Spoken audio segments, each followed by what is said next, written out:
adalah simple, berpikir tidak ruwet. Jadi kalau ingin hidup bahagia itu jangan berpikir panik atau ruwet. Berpikirnya sederhana saja. Resepnya ada 7 sama, yang satu bayangkan hari terakhir kita. Kalau sudah membayangkan hari terakhir, itu kan kita akan ingat pada sebetulnya tugas hidup kita ini apa. Dan apa yang akan terjadi pada hari akhir itu. Semua akan dipertanggungjawabkan gitu kan.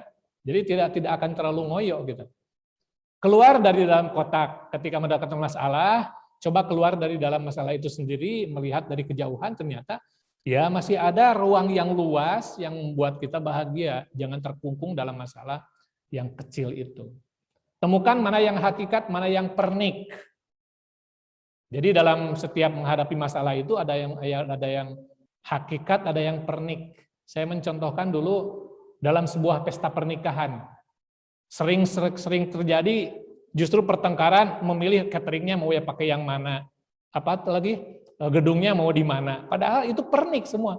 Hakikat dari pernikahan itu justru bagaimana memberi bekal kepada calon pengantin, ya anak-anak kita gitu kan, agar kemudian bisa membangun rumah tangga yang sakinah itu. Jadi yang hakikat yang harus perlu diperhatikan, yang mungkin memberikan pengarahan atau memberikan pengajian apa gitu untuk menjemput pernikahan yang akan dilangsungkan, bukan malah bertengkar dalam hal-hal yang sifatnya itu pernik gitu. Rumuskan problem statement. Jadi ya harus punya ini permasalahan-permasalahan yang dihadapi itu dirumuskan. Jadi mana yang harus kita dahulukan, itu berpikir sederhana.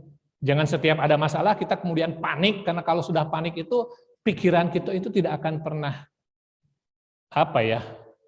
ya tidak akan pernah tenang, malah sulit untuk membuat problem solvingnya.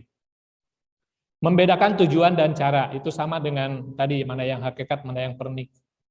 Tujuannya itu kan untuk mencapai ibadah yang sempurna. Kemudian caranya ya terserah, ada yang mau kunut, ada yang enggak, ada yang mengangkat tangan, ada yang enggak. Itu kan cara, tujuannya tetap kita ingin beribadah kepada Allah, itu mendekatkan diri kepada Allah. Jadi jangan sampai, saya dulu pernah mencontohkan seperti itu, bahkan di masjid sampai pas saya masalah kaifiat ibadah. Padahal sholat itu kan untuk tanha anil fahsya'i wal munkar, paseana oge geus munkar. Gimana gitu kan? Itu cara, bukan tujuan. Tujuan dari ibadah ya, terutama kita hubungannya dengan Allah. Memahami hukum alam sama dengan yang tadi, lihat pekerjaan kita sebagai sebuah misi. Jadi pekerjaan yang kita kerjakan sekarang ini adalah misi, tugas kita sebagai khalifah fil ard. Itu kita akan berpikir secara sederhana, simple.